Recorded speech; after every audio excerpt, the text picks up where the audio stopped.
이 사연은 경기도 용인시에 사는 한 노모의 이야기를 각색하였습니다. 장마철에 첫비가 창문을 때리고 있었습니다. 김순자는 떨어지는 빗방울 사이로 과거의 조각들을 보았습니다. 59년 전 남편의 장례식 날에도 이렇게 비가 내렸었죠. 젊은 나이에 남편을 잃고 품에 안긴 갓난아기 민호를 바라보며 그녀는 세상과 맞서 싸우기로 결심했습니다. 하늘도 내 마음을 아는지. 순자의 목소리는 텅 빈 아파트에 메아리 쳤습니다. 벽에 걸린 민호의 사진을 바라보며 그녀는 쓸쓸한 미소를 지었습니다. 대학 입학식, 첫 직장 출근, 그리고 결혼식까지 모든 순간에 그녀는 혼자였습니다. 민호를 위해 자신의 모든 것을 바쳤지만 아들이 결혼한 지 3년이 지난 지금 한 달에 한 번 오는 형식적인 전화만이 그들의 관계를 유지하고 있었습니다.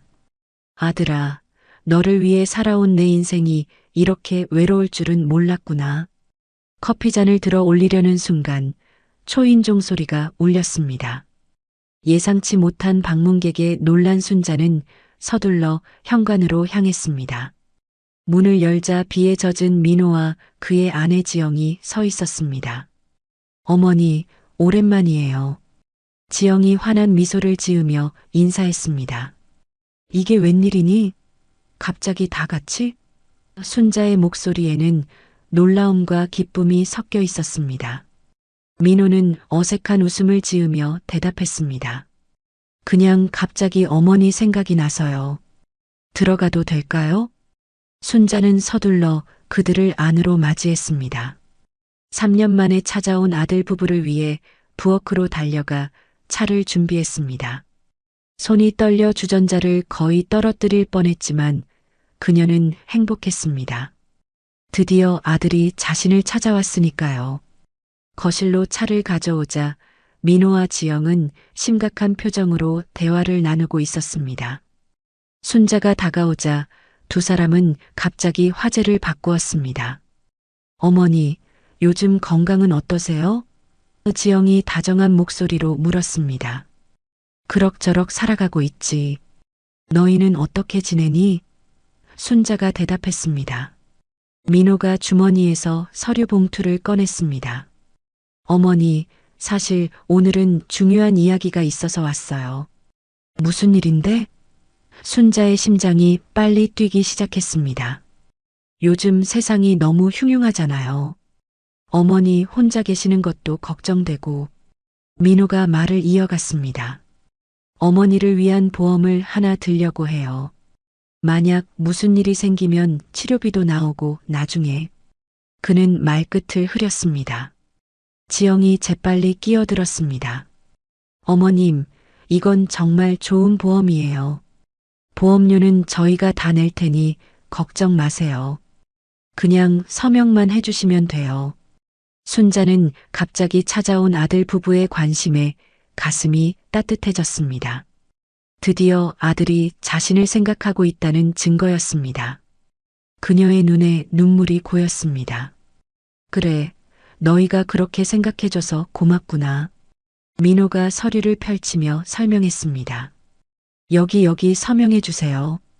이 보험은 특약이 많아서 어머니한테 정말 좋을 거예요. 순자는 서류의 내용을 자세히 읽어보지 않고 아들이 가리키는 곳에 서명했습니다. 그녀에게는 서류의 내용보다 아들의 마음이 더 중요했습니다. 서명을 마치자 지영이 기쁜 표정으로 말했습니다. 어머님, 이번에 저희가 휴가를 냈는데 어머님과 함께 해외여행 한번 다녀오면 어떨까요? 오사카 쪽으로 3박 4일 정도? 순자는 깜짝 놀랐습니다. 해외여행? 나 같은 늙은이가 무슨. 어머니, 이제 65세밖에 안 되셨잖아요. 충분히 다녀오실 수 있어요. 저희가 다 챙겨드릴게요. 민호가 달래듯 말했습니다. 순자의 얼굴에 행복한 미소가 번졌습니다. 수십 년 동안 자신을 위한 여행은 꿈도 꾸지 못했습니다. 모든 것을 아들에게 바쳤으니까요. 그런데 이제 아들이 자신을 위해 여행을 계획하다니 가슴이 벅차올랐습니다. 정말이니? 나도 여행 한번 가보고 싶었는데. 순자의 목소리에는 기대감이 가득했습니다. 민호와 지영은 서로 눈빛을 교환했습니다. 눈빛 속에는 순자가 알아채지 못한 무언가가 숨어 있었습니다.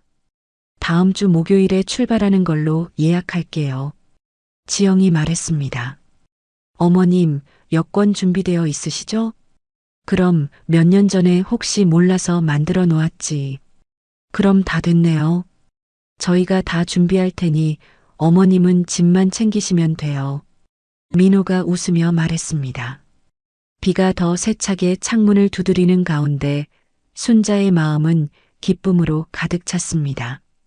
오랜 세월 동안 기다려온 순간이 마침내 찾아온 것 같았습니다.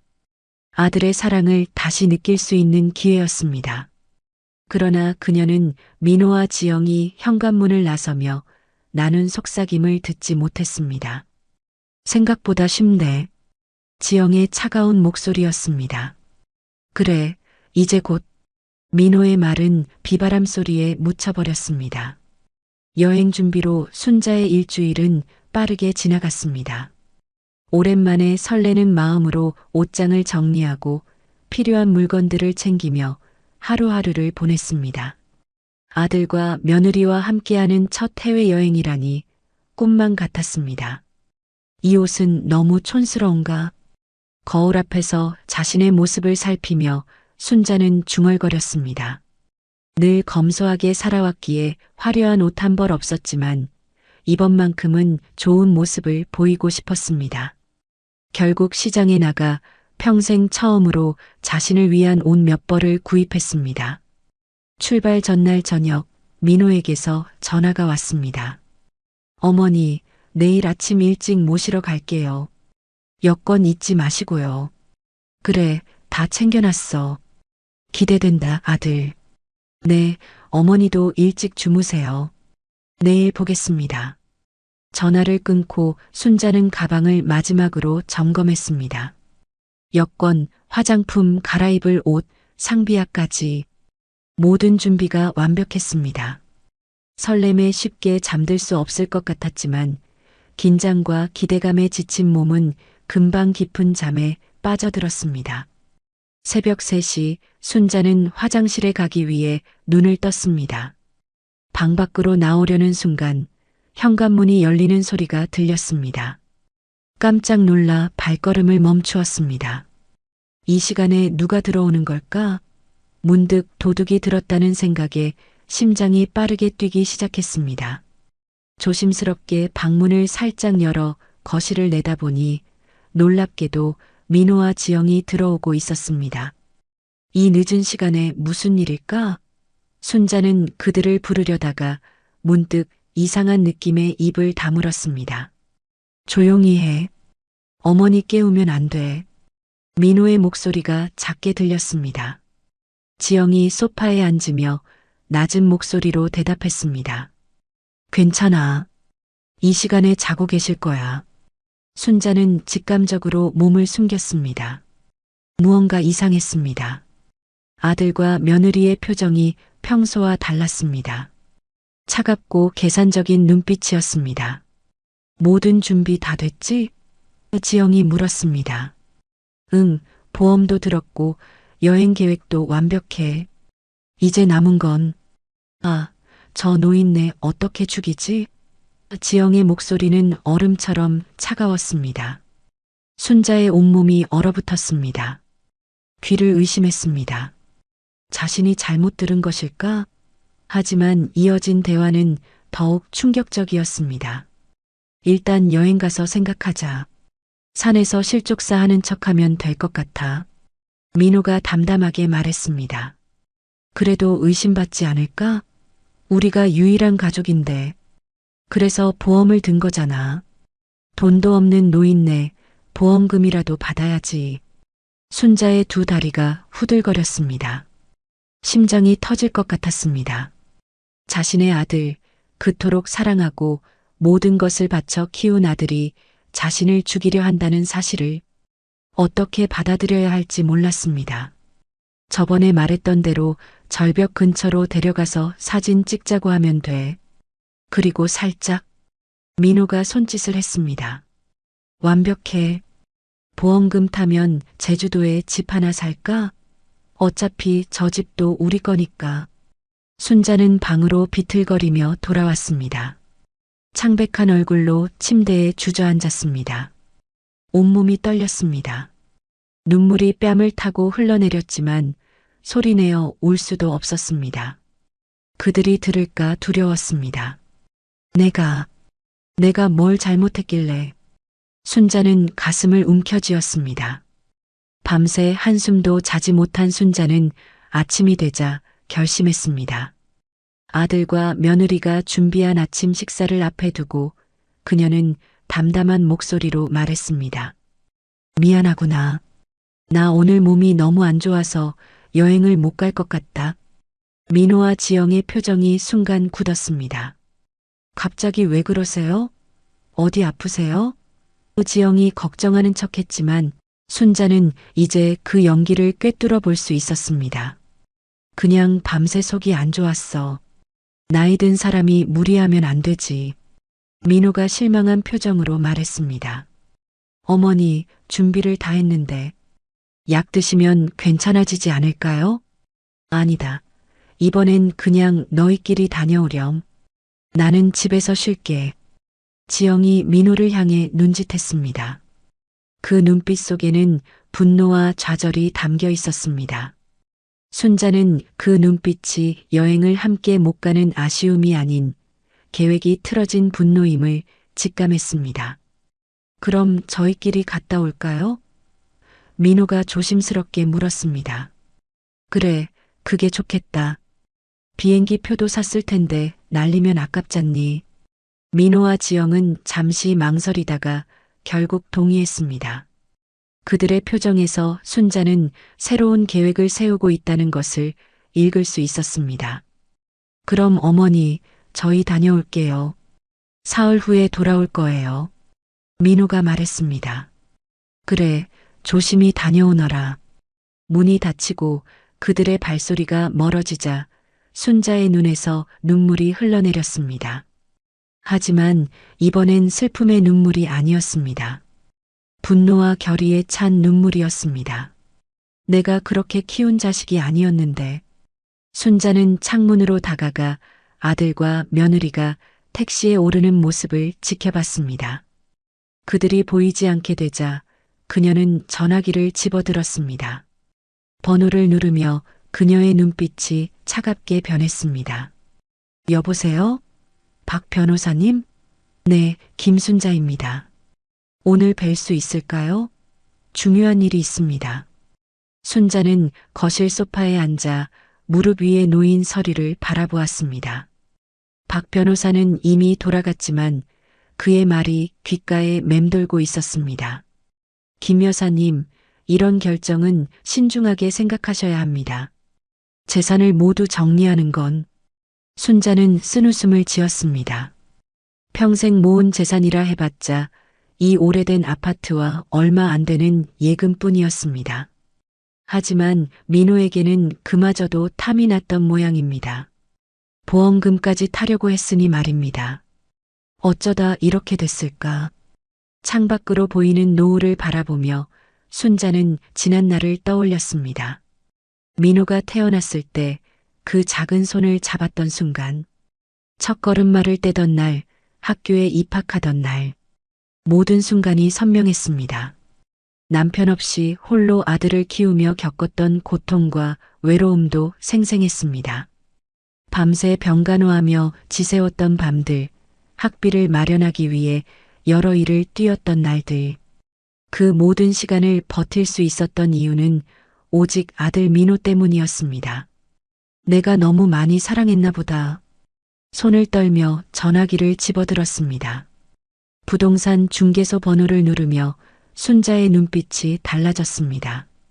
더 이상 슬픔은 없었습니다. 오직 차가운 결의만 남아 있었습니다. 여보세요? 김 부장님? 네, 김순자입니다. 제 아파트 매물 내기로 했던 거 진행해 주세요. 네, 최대한 빨리요. 통화를 마친 후 순자는 서랍을 열어 통장을 꺼냈습니다. 민호의 대학 등록금을 위해 모아둔 적금 통장, 민호의 결혼식을 위해 따로 챙겨두었던 통장, 그리고 민호 부부에게 언젠가 집을 마련해 주려고 모아둔 통장까지 모두 민호를 위한 것이었습니다. 이제 나를 위한 시간이야. 다음 날 아침 순자는 일찍 집을 나섰습니다. 은행, 부동산 중개소, 법무사 사무실을 오가며 재산 정리에 필요한 모든 절차를 밟았습니다. 놀라울 정도로 차분했습니다. 전날 밤 한숨도 자지 못했지만 정신은 그 어느 때보다 맑았습니다. 김 여사님, 정말 이렇게 급하게 파시는 거 맞으세요? 시세보다 좀 낮게 나가는데. 부동산 중개인이 걱정스럽게 물었습니다. 네, 괜찮습니다. 빨리 정리하는 게 중요해요. 혹시 가족분들은 동의하셨나요? 순자는 차갑게 웃었습니다. 제 재산입니다. 제가 결정할 수 있죠. 모든 절차가 놀라울 정도로 빠르게 진행되었습니다. 아파트는 급매물로 나가자마자 바로 계약이 성사되었고 모든 예금은 현금으로 인출되었습니다. 순자는 그 돈으로 무엇을 할지 이미 결정해 놓았습니다. 법무사 사무실에서 마지막 서류에 서명하며 순자는 묘한 해방감을 느꼈습니다. 30년 넘게 살아온 집을 팔았다는 사실보다 자신을 배신한 아들로부터 완전히 독립했다는 사실이 그녀에게 자유를 선사했습니다. 김 여사님, 이제 어디서 사실 계획이신가요? 법무사가 물었습니다. 아직 정하지 않았어요. 하지만 새로운 시작을 할 겁니다. 사무실을 나서며 순자는 마지막으로 휴대폰을 꺼냈습니다. 민호에게서 온 메시지가 있었습니다. 어머니, 여행 잘하고 있어요. 어머니 생각이 나네요. 다음에는 꼭 같이 와요. 순자는 메시지를 읽고 쓴웃음을 지었습니다. 이제는 그의 가식적인 말에 더 이상 속지 않을 것입니다. 휴대폰을 주머니에 넣고 택시를 잡았습니다. 어디로 모실까요? 강남역 근처 호텔로 가주세요. 택시가 출발하자 순자는 창밖으로 흘러가는 풍경을 바라보았습니다. 이상하게도 마음이 가볍게 느껴졌습니다. 평생 아들을 위해 희생한 삶에서 벗어나 처음으로 자신만을 위한 결정을 내린 것입니다. 호텔에 체크인한 후 순자는 침대에 앉아 가방에서 작은 노트를 꺼냈습니다. 오래전부터 써오던 일기장이었습니다. 펜을 들고 천천히 글을 써내려갔습니다. 오늘 새로운 인생을 시작했다. 나를 죽이려 했던 아들과 며느리에게 가장 통쾌한 복수를 준비했다. 그들이 내게서 빼앗으려 했던 모든 것을 내가 먼저 정리해버렸다. 내가 평생 모은 재산으로 새 인생을 살 것이다. 후회는 없다. 다만 내가 그토록 사랑했던 아들이 이런 사람이 되었다는 사실이 가슴 아플 뿐. 글을 쓰다가 순자는 문득 펜을 멈추었습니다. 창밖으로 보이는 서울의 밤 풍경이 낯설게 느껴졌습니다. 하지만 두렵지는 않았습니다. 오히려 새로운 가능성에 가슴이 벅차올랐습니다. 다음 날 순자는 일찍 일어나 변호사 사무실로 향했습니다. 전날 약속한 대로 마지막 서류 작업을 마무리할 시간이었습니다. 김 여사님, 이 서류들은 재산 분배에 관한 내용입니다. 확인하시고 서명해 주세요. 순자는 서류를 꼼꼼히 읽어내려갔습니다. 자신이 모은 재산 중 일부는 자선단체에 기부하기로 했고 나머지는 새 인생을 시작하기 위한 자금으로 남겨두었습니다. 민호의 이름은 어디에도 없었습니다. 이대로 진행해 주세요. 정말 확실하신가요? 가족에게 아무것도 남기지 않으시는. 네, 확실합니다. 순자의 목소리는 단호했습니다. 변호사 사무실을 나온 순자는 근처 카페에 들러 커피를 주문했습니다. 창가에 앉아 지나가는 사람들을 바라보며 그녀는 생각에 잠겼습니다. 민호와 지영이 내일 돌아온다는 사실이 머릿속을 스쳤습니다.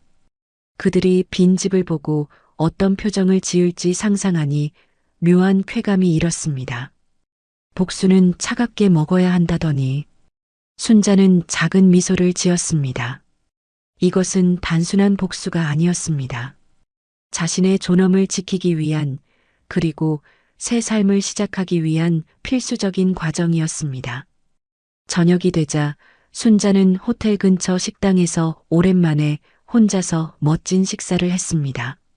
와인 한 잔을 곁들여 자신의 새로운 출발을 축하했습니다. 식사를 마치고 호텔로 돌아오는 길에 민호에게서 전화가 왔습니다. 어머니, 내일 오후에 도착해요. 건강은 어떠세요? 괜찮다, 걱정 마라. 순자는 담담하게 대답했습니다. 선물도 사왔어요. 기대하세요. 그래, 조심히 와라. 전화를 끊고 순자는 깊은 한숨을 내쉬었습니다. 마지막 연기였습니다. 내일 모든 것이 끝날 것입니다. 호텔 방으로 돌아온 순자는 창가에 서서 밤하늘을 바라보았습니다. 별들이 유난히 밝게 빛나고 있었습니다. 마치 그녀의 새로운 시작을 축복하는 것 같았습니다. 이제 정말 나를 위한 인생을 살 시간이야. 다음 날 오후 순자는 자신이 30년 넘게 살았던 아파트 앞 벤치에 앉아 있었습니다. 민호와 지영이 공항에서 돌아오는 시간이 거의 다가오고 있었습니다. 그들이 빈집을 마주할 순간을 직접 보고 싶었습니다. 복수는 완벽해야 했으니까요. 오후 3시 택시 한 대가 아파트 앞에 멈추었습니다. 민호와 지영이 여행 가방을 끌며 내렸습니다. 그들의 표정은 밝았습니다. 여행을 즐겁게 다녀온 듯 했습니다. 순자는 모자를 깊게 눌러쓰고 그들을 지켜보았습니다. 여보, 어머니 선물 좋아하실까? 지영이 가방을 가리키며 물었습니다. 당연하지. 우리가 고른 건데. 민호가 웃으며 대답했습니다. 그들은 건물로 들어갔습니다. 순자는 천천히 일어나 그들을 따라갔습니다. 엘리베이터를 타지 않고 계단으로 올라가 자신의 옛집 문 앞 복도에 서서 기다렸습니다. 잠시 후 놀란 외침 소리가 들렸습니다. 뭐야 이게? 문이 왜 안 열려? 민호의 당황한 목소리였습니다. 비밀번호가 바뀌었나? 어머님께 전화해봐. 지영이 말했습니다. 순자의 휴대폰이 울렸습니다. 화면에는 민호의 이름이 떠 있었습니다. 그녀는 전화를 받지 않았습니다. 다시 한 번, 그리고 또 한 번. 전화는 계속 울렸지만 순자는 움직이지 않았습니다. 이상하네, 전화를 안 받으시네. 민호의 목소리가 문 너머로 들렸습니다. 혹시 무슨 일 있는 거 아니야? 지영의 목소리에는 걱정보다는 짜증이 묻어 있었습니다. 옆집 아주머니한테 물어볼까? 발소리가 들리더니 옆집 초인종 소리가 울렸습니다. 순자는 그대로 서 있었습니다. 잠시 후 대화 소리가 들렸습니다. 네, 이사 가셨다고요? 언제요? 어제요. 급하게 모든 짐을 정리하시더라고요. 이상했어요. 그렇게 오래 사셨는데. 순자는 민호의 놀란 표정을 상상할 수 있었습니다. 그녀는 입꼬리를 올렸습니다. 감사합니다. 민호의 목소리가 떨렸습니다. 문 앞으로 돌아온 민호와 지영의 대화가 다시 들렸습니다. 이게 무슨 상황이야? 어머니가 갑자기 이사를 다 하셨다고? 지영의 목소리는 혼란스러움으로 가득했습니다. 나도 모르겠어. 어제 통화했을 때는 아무 말씀도 안 하셨는데. 어디로 가셨대? 주소는? 모르신대. 그냥 이사업체가 와서 다 가져갔대. 순간 민호의 전화가 다시 울렸습니다. 이번에는 순자가 아닌 다른 누군가에게 거는 것 같았습니다. 여보세요? 부동산 김 실장님? 네, 민호입니다. 제 어머니 사시는 아파트 말인데요. 네. 어제 계약이 다 됐다고요? 누구랑요? 잠시 침묵이 흘렀습니다. 어머니가 직접요? 그럼 지금 새 주인이 누구죠? 언제 들어온대요? 또다시 침묵. 내일요? 알겠습니다. 감사합니다. 전화를 끄는 민호의 얼굴이 창백해졌을 것입니다. 순자는 그 모습을 상상하며 천천히 계단을 내려갔습니다. 충분히 들었습니다. 이제 마지막 단계로 넘어갈 시간이었습니다. 호텔로 돌아온 순자는 침대에 앉아 다시 한번 전화기를 확인했습니다. 부재중 전화가 20통이 넘게 찍혀 있었습니다. 모두 민호였습니다. 문자 메시지도 수십 통이 와 있었습니다. 어머니, 어디 계세요? 걱정돼요. 어머니, 제발 전화 좀 받아주세요. 어머니, 무슨 일 있으신 거예요?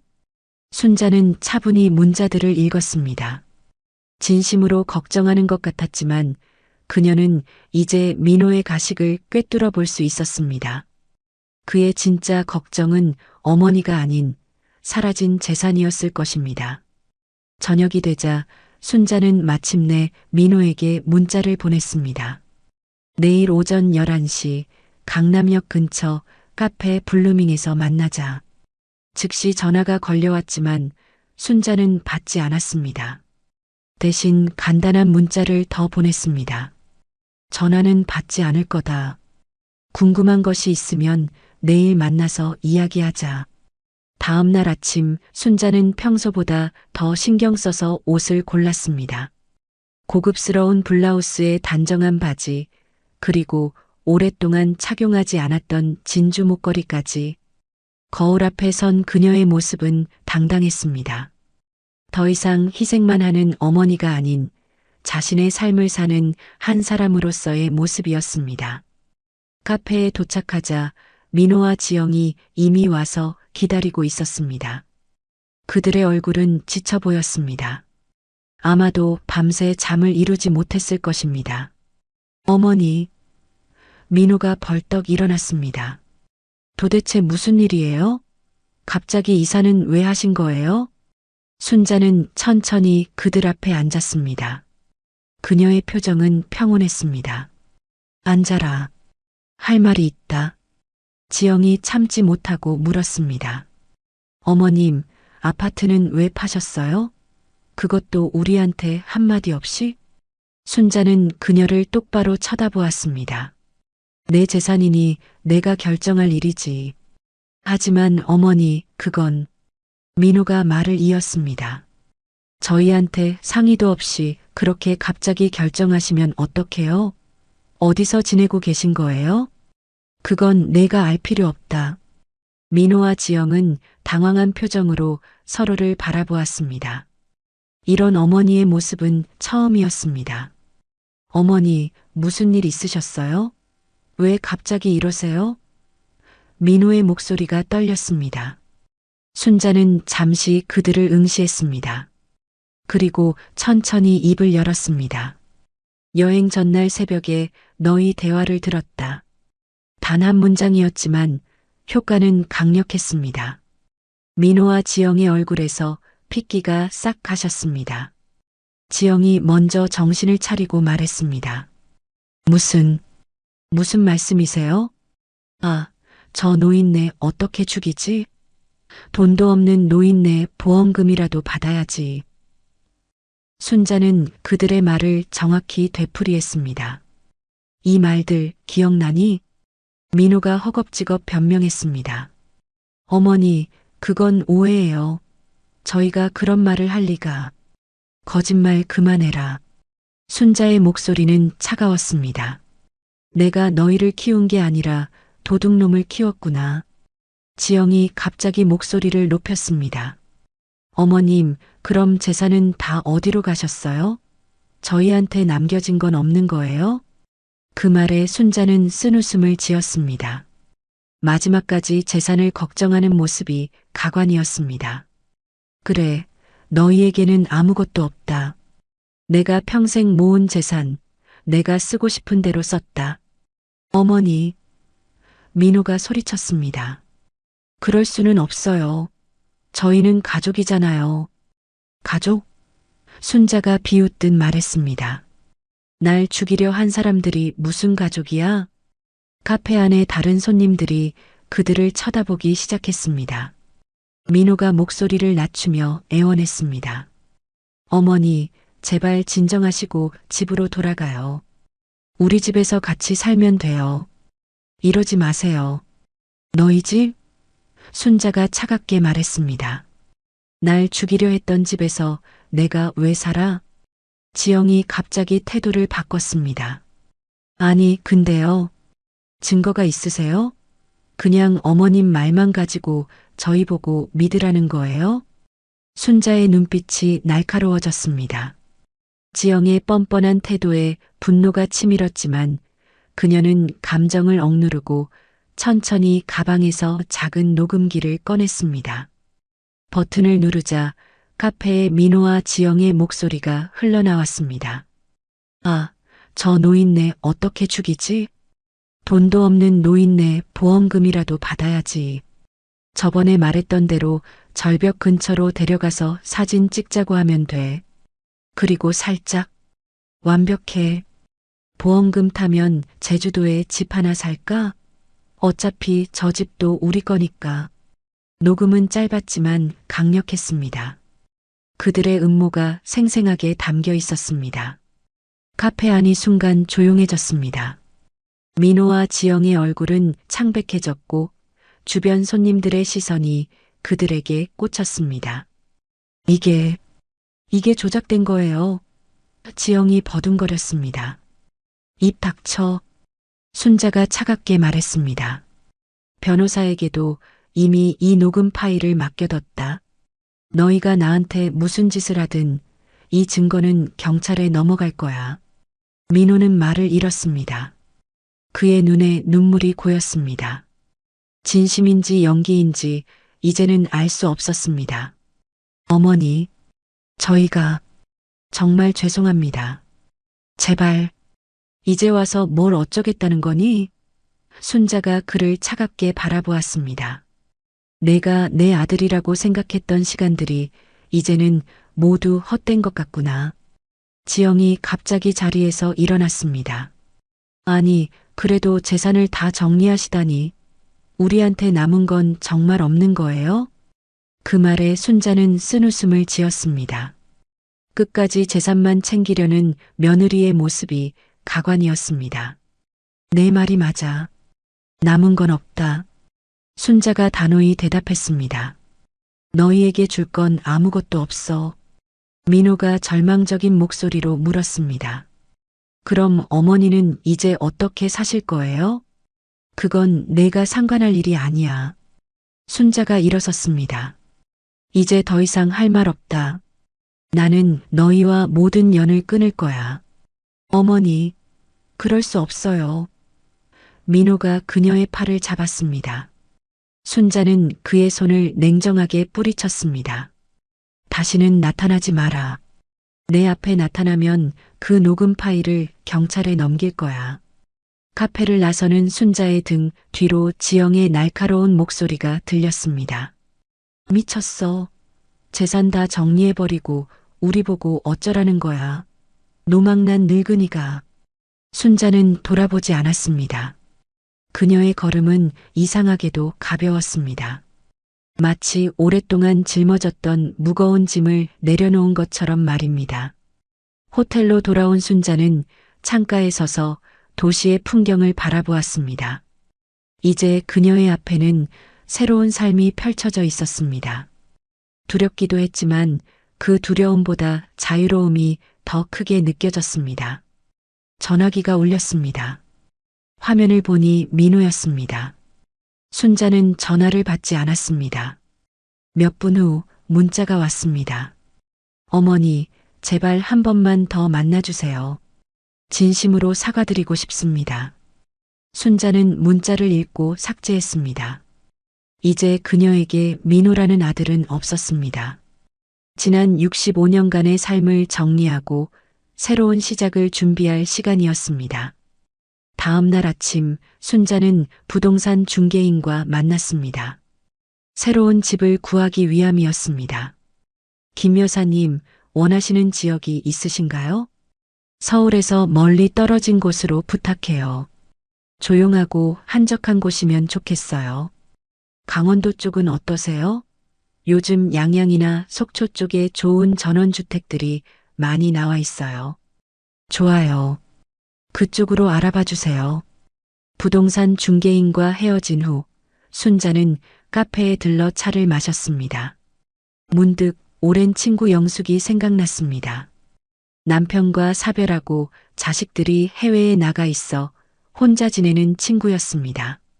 그녀에게 전화를 걸었습니다. 영수가, 나 순자야. 순자? 오랜만이네. 잘 지냈어? 그럭저럭. 너는? 나야 늘 그렇지. 근데 웬일이야 갑자기? 순자는 잠시 망설이다가 말했습니다. 혹시 나랑 같이 살래? 뭐라고? 갑자기 그게 무슨 소리야? 내가 새로 집을 알아보고 있어. 서울 떠나서 강원도 쪽으로 갈 생각이야. 혼자 가기는 좀 그래서. 영숙은 잠시 침묵했다가 대답했습니다. 순자야, 무슨 일 있니? 긴 이야기야. 만나서 얘기하자. 그래, 언제 만날까? 오늘 저녁에 시간 돼? 그래, 우리 단골 식당에서 6시에 만나자. 전화를 끊고 순자는 깊은 숨을 내쉬었습니다. 모든 것을 처음부터 시작해야 했지만 혼자가 아니라는 생각에 조금은 위안이 되었습니다. 저녁이 되어 순자는 영숙을 만났습니다. 오랜 친구 앞에서 그녀는 모든 것을 털어놓았습니다. 아들과 며느리의 배신, 재산 정리, 그리고 새로운 시작에 대한 계획까지. 영숙은 충격에 빠져 순자의 이야기를 들었습니다. 세상에 어떻게 그런 일이. 영숙이 손으로 입을 가렸습니다. 나도 믿기지 않았어. 하지만 이제는 받아들였어. 순자가 담담하게 말했습니다. 정말 용서할 수 없는 일이야. 내가 그렇게 힘들게 키웠는데. 영숙의 눈에 눈물이 고였습니다. 이제 와서 눈물 흘릴 필요 없어. 나는 이미 결정했어. 그래서 정말 같이 살자는 거야? 응. 어때? 우리 둘이서 새로 시작해보는 건? 영숙은 잠시 생각하더니 미소를 지었습니다. 그거 나쁘지 않은 것 같은데? 나도 이 도시 생활에 좀 지쳤거든. 진짜? 그럼 결정된 거야? 그래, 해보자고. 두 사람은 와인 잔을 부딪히며 새로운 시작을 축하했습니다. 순자의 얼굴에는 오랜만에 진정한 미소가 번졌습니다. 호텔로 돌아온 순자는 창가에 서서 밤하늘을 바라보았습니다. 민호에게서 또 연락이 왔지만 그녀는 모두 무시했습니다. 이제 그녀의 인생은 과거가 아닌 미래를 향해 나아가고 있었습니다. 그날 밤 순자는 꿈을 꾸었습니다. 남편과 함께 걷고 있는 꿈이었습니다. 남편은 그녀에게 미소를 지으며 말했습니다. 잘했어, 순자. 이제 너를 위해 살 시간이야. 순자는 꿈에서 깨어나 눈물을 흘렸습니다. 그것은 슬픔의 눈물이 아니라 해방감에서 오는 눈물이었습니다.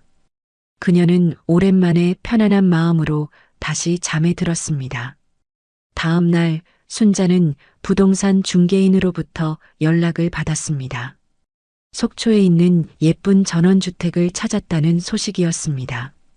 그녀는 즉시 영숙에게 전화했고 둘은 그날로 속초로 향했습니다. 바다가 보이는 작은 전원주택은 그들의 마음을 사로잡았습니다. 순자는 주저없이 계약을 진행했습니다. 이것이 그녀의 새로운 시작이었습니다. 속초의 작은 전원주택으로 이사한 지 한 달이 지났습니다. 순자와 영숙은 바다가 보이는 마당의 작은 텃밭을 일구고 매일 아침 바닷가를 산책하며 새로운 일상을 만들어갔습니다. 도시의 번잡함과 과거의 상처에서 벗어나 평화로운 나날을 보내고 있었습니다. 순자야, 오늘은 날씨가 정말 좋구나. 영숙이 마당에 빨래를 널며 말했습니다. 그러게. 서울에 있을 때는 이런 맑은 하늘을 보기 힘들었는데 순자는 텃밭에 물을 주며 미소 지었습니다. 두 사람은 서로에게 의지하며 삶의 새로운 의미를 찾아가고 있었습니다. 영숙은 요리를 담당했고 순자는 텃밭 가꾸기와 집안 정리를 맡았습니다. 서로의 존재가 외로움을 달래주었고 오랜 친구로서의 우정은 더욱 깊어졌습니다. 하지만 평화로운 일상 속에서도 순자의 마음 한구석에는 여전히 아들 민호에 대한 상처가 남아 있었습니다. 밤이면 가끔 꿈에서 그를 만나곤 했습니다. 꿈에서는 민호가 어린 시절의 모습으로 나타나 엄마의 손을 잡고 웃곤 했습니다. 그럴 때면 순자는 눈물을 흘리며 깨어났습니다. 또 꿈을 꿨니? 한밤중에 순자의 방에 불이 켜진 것을 본 영숙이 문을 두드렸습니다. 응, 괜찮아. 그냥 옛날 생각이 나서. 영숙은 아무 말 없이 순자의 손을 잡아주었습니다. 그것만으로도 위로가 되었습니다. 시간이 약이라는데 왜 이렇게 아픈 건지 모르겠어. 순자가 한숨을 내쉬었습니다. 평생 정성으로 키운 자식이잖아. 그 마음이 하루아침에 사라질 리 없지. 그래도 그 녀석은 내 아들이 아니야. 더 이상은. 영숙은 이해한다는 듯 고개를 끄덕였습니다. 그래, 내 마음대로 해. 시간이 필요한 거야. 다음 날 아침 두 사람은 평소처럼 바닷가를 산책했습니다. 파도 소리를 들으며 걷는 것은 마음을 평온하게 해주었습니다. 영수가 난 여기서의 삶이 좋아. 순자가 문득 말했습니다. 나도 그래. 이렇게 평화롭게 살 수 있을 줄 몰랐어. 우리 둘이 여행이라도 다녀올까? 제주도나. 좋지. 다음 주에 계획해보자. 두 사람은 즐겁게 여행 계획을 세우며 집으로 돌아왔습니다. 그런데 집 앞에 낯선 차 한 대가 세워져 있었습니다. 순자의 심장이 빠르게 뛰기 시작했습니다. 누구지? 영숙이 걱정스러운 표정으로 물었습니다. 순자는 대답하지 않았습니다. 그녀는 이미 차의 주인이 누구인지 짐작하고 있었습니다. 현관 앞에 서 있는 사람을 보자 그녀의 예감은 확신으로 바뀌었습니다. 민호였습니다. 어머니. 민호가 순자를 보고 다가왔습니다. 왜 왔니? 순자의 목소리는 차가웠습니다. 어머니를 뵈러 왔어요. 정말 보고 싶었어요. 순자는 아무 말 없이 그를 지나쳐 집 안으로 들어갔습니다. 영숙이 당황한 표정으로 그녀를 따라갔습니다. 순자야, 괜찮아? 괜찮아. 내가 먼저 들어가 있어. 영숙은 걱정스러운 표정으로 민호를 한번 쳐다보고는 안으로 들어갔습니다. 순자는 현관에 서서 민호를 바라보았습니다. 어떻게 여기를 찾았니? 많이 찾았어요. 어머니가 속초로 오셨다는 소문을 듣고 이 근처 부동산을 다 돌아다녔어요. 왜? 아직도 내 재산이 아쉬워서? 민호의 얼굴이 일그러졌습니다. 어머니, 그런 게 아니에요. 정말 죄송합니다. 그때 일은 그만해. 순자가 그의 말을 자르며 말했습니다. 이제 와서 무슨 말을 해도 소용없어. 어머니, 제발 한 번만 제 말을 들어주세요. 지영이랑 저는 헤어졌어요. 순자는 잠시 놀란 표정을 지었지만 곧 무표정으로 돌아왔습니다. 그래서 그 일 이후로 지영이랑 계속 싸웠어요. 제가 정신을 차리고 보니 지영이가 저를 조종하고 있었던 거예요. 어머니에 대한 보험도 지영이 생각이었고, 그래서 이제 와서 내 잘못을 다 지영이에게 뒤집어 씌우려고? 순자가 냉소적으로 물었습니다. 아닙니다. 제 잘못이에요. 제가 어머니의 사랑을 당연하게 여기고 돈만 밝히는 사람이 되어버렸어요. 제발 용서해 주세요. 민호의 눈에는 눈물이 고여 있었습니다. 그는 진심으로 후회하는 것처럼 보였습니다. 하지만 순자의 마음은 쉽게 열리지 않았습니다. 내 말이 진심이라고 해도 이미 늦었어. 난 너에게 상처받았고 그 상처는 쉽게 아물지 않아. 어머니, 더 이상 할 말 없다. 돌아가라. 민호는 간절한 눈빛으로 순자를 바라보았습니다. 제가 정말 많이 반성했어요. 지영이와 헤어지고 회사도 그만두고 새로 시작하려고 해요. 어머니가 용서해 주시지 않더라도 제가 어머니의 아들로서 다시 살아갈 수 있게 해주세요. 순자는 아무 말 없이 민호를 바라보았습니다. 그의 말이 진심인지 아닌지 판단하기 어려웠습니다. 평생 사랑했던 아들이기에 마음 한구석에서는 그를 믿고 싶었지만 배신의 상처가 너무 컸습니다. 시간이 필요해. 순자가 마침내 입을 열었습니다. 지금은 돌아가. 내가 정리가 되면 연락할게. 민호의 눈에 희망의 빛이 어렸습니다. 정말요? 기다리겠습니다. 어떤 시간이 걸리더라도 약속은 없어. 그냥 지금은 내 앞에서 사라져줬으면 좋겠다. 민호는 고개를 숙이고 천천히 돌아섰습니다. 차에 오르기 전 그는 다시 한번 순자를 바라보았습니다. 어머니, 정말 죄송합니다. 그리고 사랑합니다. 순자는 대답 없이 집 안으로 들어갔습니다. 문을 닫고 그녀는 벽에 기대어 천천히 주저앉았습니다. 가슴 속에서 뭔가가 무너지는 느낌이었습니다. 영숙이 조심스럽게 다가와 그녀의 어깨를 감쌌습니다. 괜찮아? 모르겠어. 진짜 모르겠어. 순자의 목소리가 떨렸습니다. 그 아이가 진심으로 반성하는 것 같던데. 내가 보기에는 그랬어? 글쎄, 눈빛이 달라 보이더라. 하지만 내 마음이 중요한 거지. 순자는 깊은 한숨을 내쉬었습니다. 내가 평생 사랑한 아들인데 어떻게 해야 할지 모르겠어. 서두를 필요 없어. 시간을 두고 생각해봐. 그날 밤 순자는 잠을 이루지 못했습니다. 민호의 모습이 계속 떠올랐습니다. 어린 시절부터 자라나 성인이 되기까지, 그리고 오늘 본 모습까지. 그 긴 시간 동안 그녀는 한 번도 아들을 미워한 적이 없었습니다. 그런데 이제는 미움과 사랑이 뒤섞여 무엇이 진실인지 알 수 없게 되었습니다. 창문을 열고 밤바다를 바라보며 순자는 생각했습니다. 용서한다는 것은 상대방을 위한 것이 아니라 나 자신을 위한 것일 수도 있지 않을까? 하지만 곧 그녀의 마음은 다시 차가워졌습니다. 민호와 지영이 자신을 죽이려 했던 그 순간의 공포와 배신감이 떠올랐습니다. 그 기억은 너무 생생했고 아직 지워지지 않았습니다. 아니야. 순자는 결심했습니다. 용서는 없어. 다음 날 순자는 변호사에게 전화를 걸었습니다.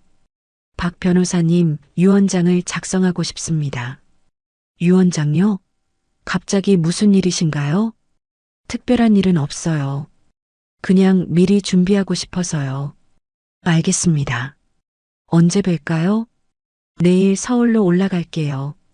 전화를 끊고 순자는 창밖을 바라보았습니다. 그녀의 표정은 단호했습니다. 민호가 진심으로 반성했다 해도 그녀는 결코 용서하지 않을 것입니다. 유언장에는 그 어떤 재산도 민호에게 가지 않도록 명시할 것입니다. 그것이 그녀의 마지막 복수였습니다. 서울행 기차 안에서 순자는 창밖으로 스쳐 지나가는 풍경을 바라보았습니다. 유언장을 작성하기 위해 박 변호사를 만나러 가는 길이었습니다. 영숙은 집에 남아 텃밭을 돌보기로 했습니다. 정말 혼자 다녀올 수 있겠어? 떠나기 전 영숙이 걱정스럽게 물었던 말이 생각났습니다. 괜찮아. 이제 나 혼자서도 충분히 할 수 있어. 기차는 터널을 지나 순간 어둠에 잠겼다가 다시 밝은 빛 속으로 나왔습니다. 마치 자신의 인생처럼 느껴졌습니다. 어둠 속에서 빛을 찾아가는 여정. 하지만 그 빛 속에도 여전히 아들 민호에 대한 그림자가 드리워져 있었습니다. 서울역에 도착하자 오랜만에 보는 도시의 번잡함이 낯설게 느껴졌습니다. 한 달 만에 찾은 서울은 여전히 분주했고 사람들은 각자의 목적지를 향해 빠르게 움직이고 있었습니다. 택시를 타고 강남의 법무법인으로 향하는 동안 순자는 자신이 살았던 아파트 근처를 지나게 되었습니다. 30년 넘게 살았던 그곳을 바라보니 복잡한 감정이 밀려왔습니다. 여기서 내려주세요. 갑자기 택시를 세우고 순자는 내렸습니다. 아직 변호사와의 약속 시간까지는 여유가 있었습니다. 그녀는 천천히 옛 아파트 단지로 걸어갔습니다. 낯익은 풍경들, 매일 지나다니던 골목길, 자주 이용하던 슈퍼마켓, 모든 것이 그대로였지만 이제 그녀에게는 더 이상 집이 아니었습니다. 아파트 단지 입구에 서서 그녀가 살았던 동을 바라보고 있을 때 누군가 그녀를 불렀습니다. 김 여사님? 정말 김 여사님 맞으세요? 돌아보니 옆동에 살던 이웃 주민이었습니다. 아, 박 여사님. 오랜만이에요. 정말 깜짝 놀랐어요. 갑자기 이사 가셨다고 해서 다들 걱정했어요. 어디 계세요, 지금? 강원도 쪽에 있어요. 좋은 곳이에요. 그래요? 아드님은 어때요? 잘 지내세요? 순자의 표정이 굳었습니다. 네, 다들 잘 지내요. 그러시구나. 아드님이 요즘 자주 와요. 혼자서 아파트 주변을 서성이는 모습을 몇 번 봤어요. 어머니를 찾는 것 같더라고요. 순자는 놀랐지만 감정을 드러내지 않으려 노력했습니다. 그래요? 네, 얼마 전에도 봤어요. 많이 야위고 초췌해 보이더라고요. 무슨 일 있으신가요? 아, 그냥 좀 복잡한 일이 있었어요. 그렇군요. 어서 화해하시길 바랍니다. 부모 자식 간에 풀지 못할 일이 어디 있겠어요? 순자는 애매한 미소로 대답을 대신했습니다. 그녀에게는 풀지 못할 일이 있었습니다. 자신을 죽이려 했던 아들을 어떻게 다시 받아들일 수 있을까요? 이웃과 헤어진 후 순자는 발걸음을 돌려 변호사 사무실로 향했습니다. 박 변호사는 그녀를 반갑게 맞이했습니다. 김 여사님, 오랜만입니다. 속초 생활은 어떠세요? 좋아요. 평화롭고 마음이 편해졌어요. 다행입니다. 그럼 유언장 작성건으로 오셨죠? 네, 확실하게 정리하고 싶어요. 혹시 아드님과는 연락하셨나요? 순자는 잠시 말을 멈추었다가 대답했습니다. 며칠 전에 찾아왔었어요. 그래요? 어떻게 됐나요? 아직 결정하지 못했어요. 하지만 유언장은 확실히 해두고 싶어요. 박 변호사는 이해한다는 듯 고개를 끄덕였습니다. 그럼 어떻게 재산을 분배하실 계획이신가요? 제 재산의 반은 영숙이에게 주고 싶어요. 지금 함께 살고 있는 친구예요. 나머지 반은 고아원에 기부하고 싶어요. 아드님에게는 아무것도 남기지 않으실 건가요? 순자는 잠시 망설였습니다. 그녀의 마음 한구석에서는 여전히 민호를 걱정하는 마음이 있었습니다. 아무리 배신했다 해도 그는 그녀의 아들이었습니다. 일단은 그렇게 해주세요. 박 변호사는 더 이상 묻지 않고 필요한 서류들을 준비하기 시작했습니다. 유언장 작성이 끝나고 모든 서명을 마친 후 순자는 사무실을 나왔습니다. 하늘은 어느새 흐려져 있었고 비가 내리기 시작했습니다. 우산을 펴들고 거리를 걷는데 문득 한 카페 안에 있는 사람이 눈에 들어왔습니다. 민호였습니다. 그는 창가에 앉아 밖을 바라보고 있었습니다. 그의 모습은 정말 이웃 주민이 말한 것처럼 초췌해 보였습니다. 눈 밑에는 다크서클이 짙게 내려앉아 있었고 수염도 제대로 정리하지 않은 것 같았습니다. 순자는 발걸음을 멈추고 그를 바라보았습니다. 민호는 그녀를 보지 못했습니다. 그는 그저 비 내리는 거리를 멍하니 바라보고 있었습니다. 그의 테이블 위에는 커피 한 잔이 식은 채로 놓여 있었습니다. 무언가가 순자의 마음을 흔들었습니다. 아들의 초라한 모습이 그녀의 가슴을 아프게 했습니다. 그가 진심으로 후회하고 있는 것일까? 아니면 여전히 재산을 노리고 있는 것일까? 순간 민호가 고개를 돌려 그녀와 눈이 마주쳤습니다. 그의 눈이 커졌고 믿을 수 없다는 표정으로 자리에서 벌떡 일어났습니다. 순자는 그대로 서 있었습니다. 도망칠 이유가 없었습니다. 민호가 카페 밖으로 뛰쳐나왔습니다. 어머니, 어머니. 비를 맞으며 그는 순자 앞에 섰습니다. 그의 눈에는 눈물이 고여 있었습니다. 여기서 뭐하니? 순자가 차분하게 물었습니다. 그냥 매일 이렇게 돌아다녀요. 어머니가 혹시 오실까 해서. 왜? 어머니를 뵙고 싶어서요. 정말 죄송하다고 말하고 싶어서. 순자는 그를 자세히 살펴보았습니다. 그의 옷은 구겨져 있었고 전체적으로 관리가 안 된 모습이었습니다. 예전에 깔끔하고 자신감 넘치던 아들의 모습은 찾아볼 수 없었습니다. 지영이랑은 정말 헤어진 거니? 네. 그날 이후로 모든 게 끝났어요. 제가 눈을 떴어요, 어머니. 지영이가 어떤 사람인지, 제가 얼마나 어리석었는지. 비가 더 세차게 내리기 시작했습니다. 두 사람 모두 적고 있었지만 움직이지 않았습니다. 잠깐 들어가서 이야기할까? 순자가 카페를 가리켰습니다. 민호의 얼굴에 희망이 번졌습니다. 네, 어머니. 카페 안으로 들어가 자리에 앉자 민호는 수건을 가져와 순자에게 건넸습니다. 그의 손이 떨리고 있었습니다. 어머니, 정말 죄송합니다. 제가 어떻게 그런 생각을 할 수 있었는지 매일 밤 생각하면 미쳐버릴 것 같아요. 순자는 아무 말 없이 그를 바라보았습니다. 그의 눈에는 진심이 담겨 있는 것 같았습니다. 하지만 그녀는 여전히 확신할 수 없었습니다. 민호야, 내가 진심으로 반성하고 있다고 해도 난 아직 너를 믿을 수 없어. 알고 있어요. 당연해요. 제가 어머니 마음에 씻을 수 없는 상처를 남겼으니까요. 그런데 왜 나를 만나려고 하니? 내게 바라는 게 뭐야? 민호는 고개를 숙였습니다. 그저 어머니의 아들로 남고 싶어서요.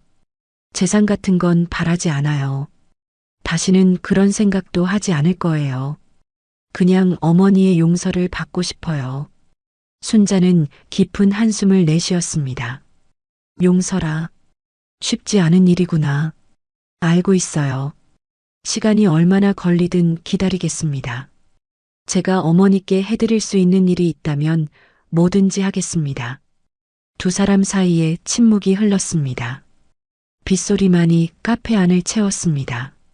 순자는 창밖을 바라보며 생각에 잠겼습니다. 그녀의 마음속에서는 여전히 두 가지 감정이 충돌하고 있었습니다. 아들에 대한 사랑과 그의 배신에 대한 분노. 오늘 유언장을 작성하러 왔었어. 순자가 문득 말했습니다. 민호의 표정이 굳었지만 곧 담담하게 대답했습니다. 그러셨군요. 내 이름은 넣지 않았어. 당연합니다. 어머니 마음대로 하셔야죠. 순자는 민호의 반응을 유심히 살폈습니다. 예전 같았으면 당황하거나 화를 냈을 텐데 그는 그저 받아들이는 듯 했습니다. 정말 변한 거니? 순자가 물었습니다. 네, 어머니. 이제야 제가 얼마나 어리석었는지 깨달았어요. 돈이나 재산보다 중요한 것이 있다는 걸요. 비가 그치고 해가 저물기 시작했습니다. 순자와 민호는 카페를 나와 천천히 길을 걸었습니다. 서울의 저녁거리는 퇴근하는 사람들로 북적였지만 두 사람 사이에는 여전히 말로 표현할 수 없는 무언가가 존재했습니다. 어디 묵고 계세요? 민호가 조심스럽게 물었습니다. 친구 집이야. 내일 아침 일찍 속초로 돌아갈 거야. 그렇군요. 제가 역까지 모셔다 드릴게요. 순자는 잠시 망설이다 고개를 끄덕였습니다. 두 사람은 민호의 차로 향했습니다. 차 안은 깨끗했지만 어딘가 삭막해 보였습니다. 마치 오랫동안 제대로 관리되지 않은 것 같았습니다. 요즘은 어떻게 지내니? 순자가 물었습니다. 회사는 그만뒀어요. 작은 카페를 하나 차렸습니다. 아까 있던 그 카페예요. 내가 카페를? 네. 항상 커피 내리는 것을 좋아했잖아요. 어머니가 즐겨 마시던 그 블렌드를 기억하고 있어요. 순자는 민호를 바라보았습니다. 그가 어릴 적 자신을 위해 서툴게 커피를 내려주던 모습이 떠올랐습니다. 그때는 순수했던 그의 미소, 자신을 향한 사랑이 담긴 눈빛을 기억했습니다. 지영이는 어떻게 됐니? 민호의 손이 핸들을 꽉 쥐었습니다. 해외로 떠났어요. 제가 모든 재산을 정리해서 나눠주고 헤어졌습니다. 모든 재산이라고? 네. 결혼하면서 장만했던 집이랑 차 다 처분했어요. 지금은 카페 위에 있는 작은 원룸에서 살고 있습니다. 순자는 말없이 창밖을 바라보았습니다. 민호가 정말로 변했다면 그것은 그녀가 바라던 것이 아니었을까? 자신의 잘못을 깨닫고 진정한 사람으로 돌아오는 것. 하지만 그녀의 마음속에는 여전히 의심이 남아 있었습니다. 민호야, 내 어머니, 내가 정말 변했다는 걸 어떻게 믿을 수 있을까? 민호는 잠시 차를 세웠습니다. 그는 순자를 진지하게 바라보았습니다. 증명할 방법은 없을 거예요. 그저 시간이 제 진심을 보여줄 수 있길 바랄 뿐입니다. 어머니가 절 다시 아들로 받아주시든 그렇지 않든 저는 계속 어머니의 아들로 살아갈 겁니다. 그의 눈에는 눈물이 고여 있었습니다. 순자는 그 눈빛에서 어린 시절의 민호를 보았습니다. 첫 운동회에서 넘어져 무릎을 다쳤을 때 자신을 바라보던 그 눈빛, 순수하고 맑았던 그 시절의 아들. 서울역에 도착했네. 순자가 말했습니다. 민호는 차를 정차시키고 순자의 가방을 들어주었습니다. 그들은 역 입구까지 함께 걸었습니다. 어머니, 조심히 가세요. 순자는 고개를 끄덕였습니다. 그녀는 민호의 얼굴을 자세히 살폈습니다. 그의 눈에는 진심 어린 후회와 사랑이 담겨 있는 것 같았습니다. 속초에 한번 와볼래? 순식간에 말이 튀어나왔습니다. 민호의 눈이 커졌습니다. 정말요? 다음 주 토요일에 영숙이도 만나고 우리 집도 구경하고 네 어머니 꼭 가겠습니다. 순자는 애매한 미소를 지었습니다. 그녀는 아직 완전히 마음을 열지 않았지만 작은 틈을 내주기로 했습니다. 그것이 용서의 시작일지 아니면 또 다른 실망의 시작일지는 알 수 없었습니다. 그럼 조심히 가. 기차 시간 다 됐어. 네 어머니. 감사합니다. 민호는 순자가 개찰구를 통과할 때까지 지켜보았습니다. 그의 얼굴에는 오랜만에 희망의 빛이 돌아온 것 같았습니다. 기차 안에 앉은 순자는 창밖을 바라보았습니다. 서울의 불빛들이 점점 멀어졌습니다. 그녀의 마음은 복잡했습니다. 민호를 다시 만난 것, 그리고 그를 속초로 초대한 것이 옳은 결정이었을까? 진정한 용서란 무엇일까? 자신을 죽이려 했던 아들을 다시 받아들이는 것이 가능할까? 속초에 도착했을 때는 이미 밤이 깊었습니다. 영숙이 역에서 그녀를 기다리고 있었습니다. 어땠어? 유언장은 잘 작성했니? 영숙이 물었습니다. 응. 그리고 민호도 만났어. 영숙의 눈이 커졌습니다. 정말? 어떻게 된 거야? 우연히 마주쳤어. 그리고 다음 주에 우리 집에 오라고 했어. 뭐라고? 정말 그를 용서한 거야? 순자는 창밖을 바라보며 깊은 한숨을 내쉬었습니다. 아직은 아니야. 하지만 한 번의 기회는 줘보려고 해. 영숙은 순자의 손을 잡았습니다. 내 마음이 그렇다면 나도 지지할게. 집으로 돌아온 순자는 베란다에 나가 바다를 바라보았습니다. 달빛이 바다 위에 반짝이고 있었습니다. 그 풍경은 그녀에게 평화를 가져다 주었습니다. 다음 주 토요일 민호가 약속대로 속초를 찾아왔습니다. 그는 두 손 가득 선물을 들고 왔습니다. 순자가 좋아하는 과일, 영숙을 위한 화분, 그리고 텃밭에 심을 수 있는 씨앗들. 와, 이렇게 많이 가져왔네.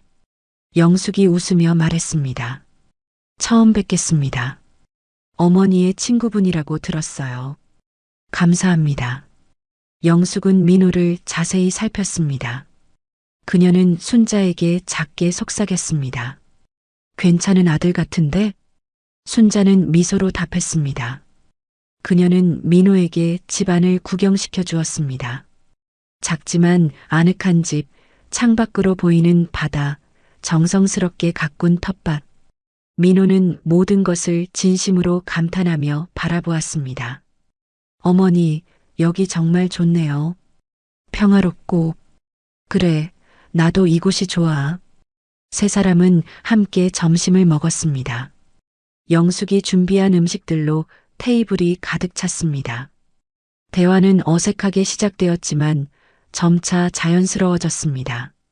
민호는 카페 이야기를 했고 순자는 텃밭에서 키우는 채소들에 대해 이야기했습니다. 식사가 끝난 후 순자와 민호는 바닷가로 산책을 나갔습니다. 따사로운 가을 햇살이 그들을 비추고 있었습니다. 어머니, 정말 행복해 보이세요. 그래, 여기서의 삶이 좋아. 제가 어머니의 행복을 빼앗을 뻔했네요. 순자는 걸음을 멈추고 민호를 바라보았습니다. 왜 그랬니? 정말로 알고 싶어. 민호는 깊은 한숨을 내쉬었습니다. 제가 욕심에 눈이 멀었어요. 지영이를 만나고 나서 점점 더 많은 것을 원하게 됐어요. 돈, 지위, 명예. 그런 것들이 행복인 줄 알았죠. 그리고 그 욕심이 너를 어디로 이끌었니? 바닥으로요. 어머니를 잃고 모든 것을 잃었죠. 하지만 그제서야 진짜 중요한 게 뭔지 깨달았습니다. 순자는 말없이 앞으로 걸었습니다. 파도 소리가 두 사람 사이의 침묵을 채웠습니다. 민호야. 네, 어머니. 나는 아직도 그날 밤 너희 대화가 귓가에 맴돌아. 내 아들이 나를 죽이려 한다는 것이 얼마나 고통스러운지 너는 모를 거야. 죄송합니다, 어머니. 하지만 순자가 깊은 숨을 들이쉬었습니다. 너를 완전히 지워버릴 수도 없더라. 내가 내 아들이라는 사실은 변하지 않으니까. 민호의 눈에 눈물이 고였습니다. 어머니, 용서하지는 않았어. 아직은. 하지만 시간을 두고 지켜볼게. 민호는 조심스럽게 순자의 손을 잡았습니다. 순자는 손을 빼지 않았습니다. 감사합니다, 어머니. 제가 어머니의 아들로서 부끄럽지 않게 살겠습니다. 그들은 바닷가를 따라 천천히 걸었습니다. 미래가 어떻게 될지 아무도 알 수 없었지만 오늘 이 순간 그들은 작은 화해의 발걸음을 내딛고 있었습니다. 집으로 돌아오는 길에 순자는 문득 유언장을 생각했습니다. 서울에서 작성한 그 유언장. 민호의 이름은 넣지 않았지만 그것이 영원한 결정일 필요는 없을 것입니다. 시간이 지나고 진심이 증명된다면 언제든 바꿀 수 있을 테니까요. 영수가 나 다음 주에 다시 서울에 다녀와야 할 것 같아. 집에 돌아와 순자가 말했습니다. 또 무슨 일이야? 유언장을 조금 수정할 게 있어. 영숙은 미소를 지었습니다. 내 마음대로 하렴. 민호가 돌아간 후 순자는 창가에 서서 석양이 바다에 잠기는 모습을 바라보았습니다. 그녀의 마음에는 여전히 상처가 남아 있었지만 이제는 작은 희망의 빛도 함께 있었습니다. 완전한 용서는 아닐지라도 새로운 시작을 위한 작은 틈을 열어두기로 한 것입니다. 쉽지 않을 거야. 그녀는 혼잣말로 중얼거렸습니다. 하지만 불가능하지만은 않을지도. 바다 위로 별들이 하나둘 빛나기 시작했습니다. 순자는 깊은 숨을 내쉬었습니다. 인생은 계속됩니다. 아픔과 함께, 희망과 함께. 시청해 주셔서 감사합니다. 저희 힐링의 숲은 매달 수익의 일부를 어려운 이웃들에게 기부하고 있습니다. 구독과 좋아요, 그리고 멤버십 가입으로 더 많은 힐링 콘텐츠를 만나시는 동시에 따뜻한 나눔에 동참해 주세요. 여러분의 작은 관심이 세상을 바꾸는 큰 힘이 됩니다.